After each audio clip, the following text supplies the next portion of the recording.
So, good day, ma'am. Good day, everyone. My name is Antonio Villasco, and I am here to discuss about one of the specific topics of Module 15, the issue about Sabah or North Borneo. And my topic's title is entitled The Historical and Legal Basis of Philippine Sabah Claim, prepared by yours truly, Antonio Villasco. So, without further ado, let's get started. So, there are three learning objectives under this topic. First one is at the end of this lesson, we should be able to first know and understand the origin and significant events on the Sabah claim. Second is to understand and analyze the deed of Pajak of 1878. And the third one is to know the other significant dates in relation to the Philippine Sabah claim. So, the origin of Philippine Sabah claim. So, in early part of 17th century, Sabah belonged to the Sultan of Brunei. With the assassination of the 12th Sultan of Brunei, which named was Muhammad Ali, a war broke out over the right of succession between the alleged perpetrator Bendahara Abdul Mubin and Pangeran Bungsu, a nephew of the slain Sultan. So, pagkatapos mapatay ng ikalabing dalawang sultan ng Brunei na si Muhammad Ali, nagkaroon ng gulo o away sa pagitan ng dalawang perpetrator o yung gustong umangkin sa trono ng sultan para makuha ang right of succession, which is si Bendahara Abdul Mubin and Pangeran Bungso, na kapwa may konektado o kadugo ni Sultan Muhammad Ali. So, a leader of one of warring factions went to the Sultan of Sulu for assistance. Badaruddin, the Sultan of Sulu, a relative of both claimants to the throne, supported Pangeran Bungso, who took the name of Sultan Muad'Din by dispatching his forces to Brunei to help the latter. Sultan Muad'Din emerged victorious. So, ang nangyari is humingi ang leader ng dalawang panig ng tulong mula sa Sultan ng Sulu. At ang pangalan ng Sultan ng Sulu ay si Badaruddin. So, siya ay relative ng dalawang panig, but ang sinuportahan niya ay yung pamangkin ni Sultan Muhammad Ali na si Pangeran Bungso, at also known as the Sultan Muad'Din, by dispatching o pinapunta niya ang kanyang mga puwersang militar o yung mga tauhan o mga mandirigma papunta sa Brunei para tulungan si Pangeran Bungso. At yun nga, nanalo si Pangeran Bungso o si Muad'Din.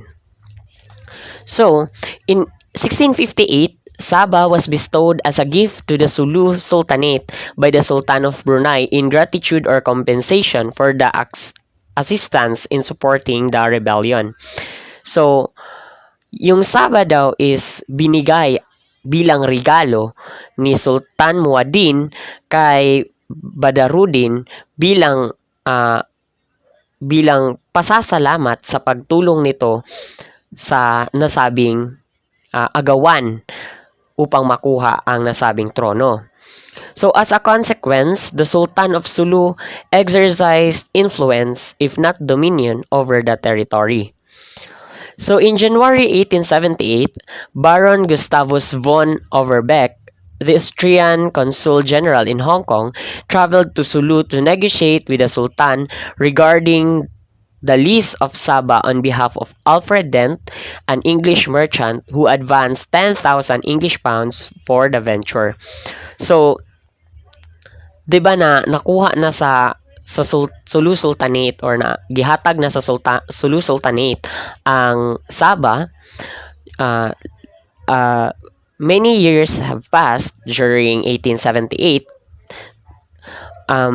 Si Baron Gustavus von Overbeck is pumunta sa Sulu para makipag-negotiate kay Badarudin para magkaroon ng lease o pagrerenta ng Sabah on behalf kay Alfred Dent na isang merchant o negosyante, at nag-advance pa ng 10,000 English pounds para sa nasabing lease o renta. So at the time of the negotiation, a Spanish expeditionary force under Captain General Malcampo was dispatched against Jamalul Alam or Alam, the Sulu Sultan, taking advantage of the situation. Overbeck pressured the Sultan of Sulu to lease Sabah. So hindi sana papayag yung Sulu Sultanate, kaso lang na-capture nila ang Spanish expeditionary force under Captain General Malcampo and and was dispatched against Jamalul Alam or si Alam na siyang kasalukuyang Sulu Sultan noon.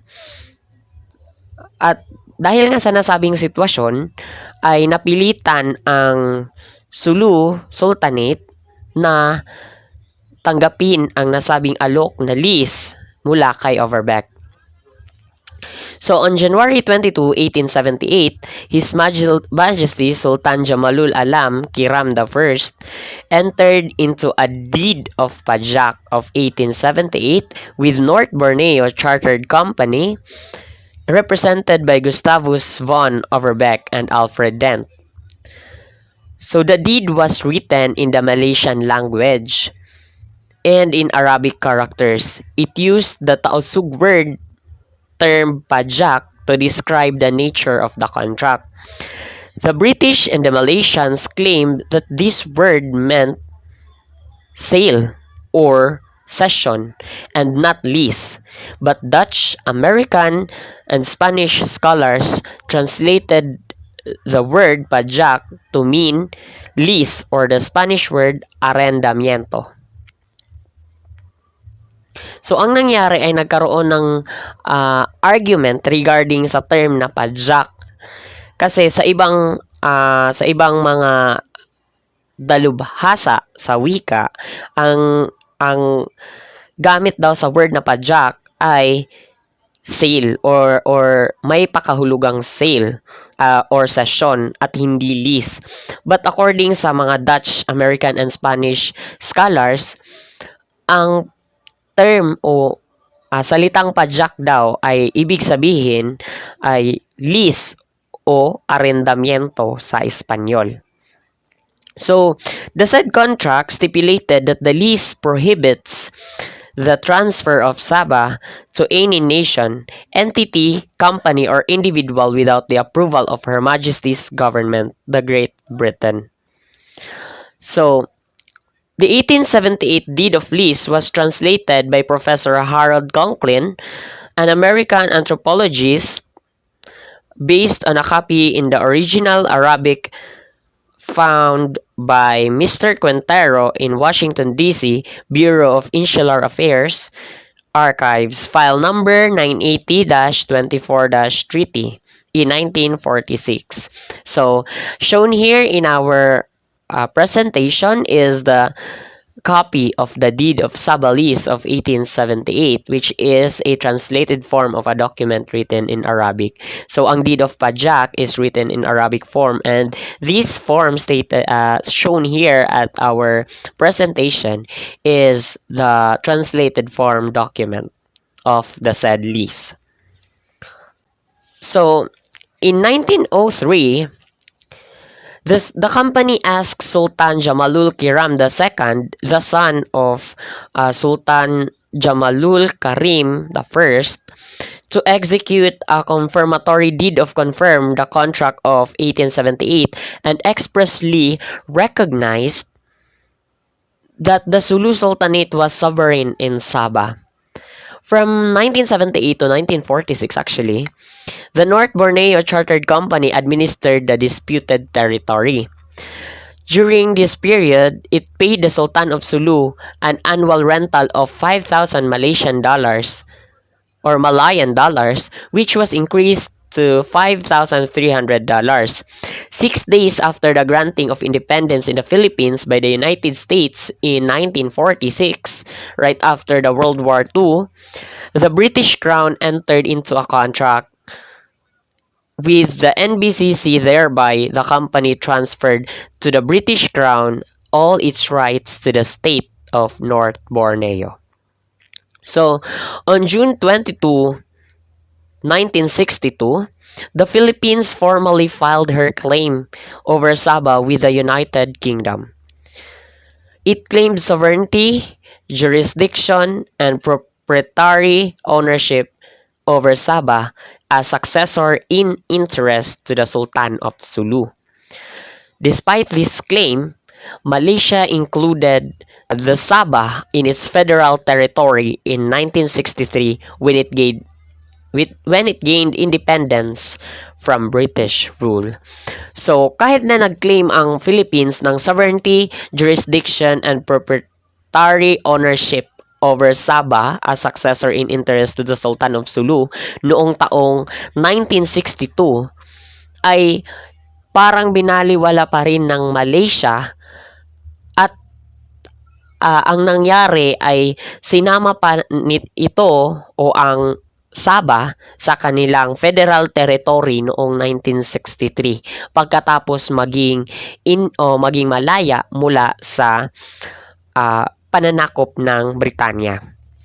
So, as a conclusion, legal luminaries such as former Senator Jovido Salonga argue that sovereignty over Sabah cannot be exercised or transferred by a non-sovereign to a sovereign country, as what happened when Great Britain assumed control over the territory from the NBCC. Furthermore, the Sulu Sultanate has proprietary rights but has lost its sovereignty over Sabah when it was absorbed by the Philippines. Only states have sovereign rights as far as the United Nations is concerned. So, ang claim na ito or ang dispute na ito ay hanggang sa kasalukuyan ay hindi pa rin nare-resolba o hindi pa rin nabibigyang aksyon kung sino nga ba talaga ang nagmamay-ari ng Sabah doon sa Malaysia. At sa kasalukuyan ay nasa federal territory pa rin ito ng Malaysia kahit na nag-claim na ang Pilipinas na siya ang may-ari ng nasabing lugar.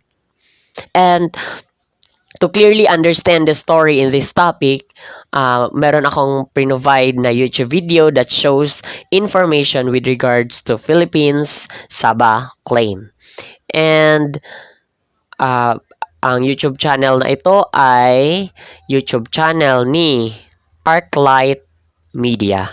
At maaari nyo pong i-click ang link na ito at nang sa ganon ay maunawaan natin ng husto kung ano nga ba talaga ang pakahulugan sa nasabing claim ng Pilipinas over Sabah Island in Malaysia.